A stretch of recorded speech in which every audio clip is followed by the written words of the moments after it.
Hi అండి అందరికీ. ఈరోజు క్యారెట్తో నేను స్వీట్ తయారు చేస్తున్నాను.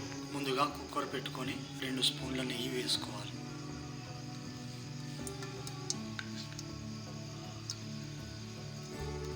కిలో క్యారెట్ తీసుకున్నాను, ముందే తురిమి పెట్టుకున్నాను. ఇలా నెయ్యిలో వేసి వేయించుకోవాలి.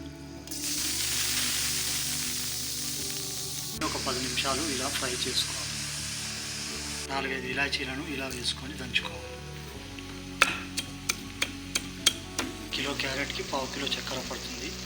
ఈ గ్లాస్ 1/2 కిలో సైజు ఉంటుంది. ఇలా ఉడుకుతున్నప్పుడు దంచిన ఇలాచి పౌడర్ వేసుకోవాలి.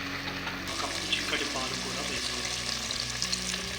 ఇదంతా దగ్గరికి అయ్యే వరకు ఉడికించుకోవాలి. ఆల్మోస్ట్ దగ్గరికి అయ్యింది. 1 స్పూన్ నెయ్యి వేసుకోవాలి.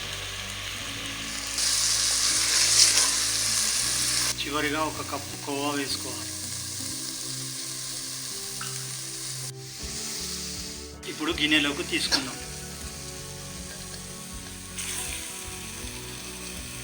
డ్రై ఫ్రూట్స్ వేయించుకోవడానికి 2 స్పూన్ల నెయ్యి వేసుకోవాలి. ఇప్పుడు నెయ్యి వేడైంది, తర్వాత డ్రై ఫ్రూట్స్ వేడి చేసుకోవాలి. ఫ్రై చేసుకోవాలి. ఇలా ఫ్రై చేసిన డ్రై ఫ్రూట్స్ని ఫైనల్గా కలుపుకోవాలి.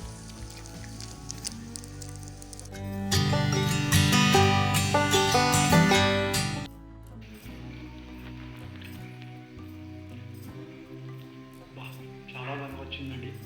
మీరు కూడా ఇలాగే చేసుకోండి. పిల్లలకైనా పెద్దలకైనా కళ్ళకు చాలా మంచిది.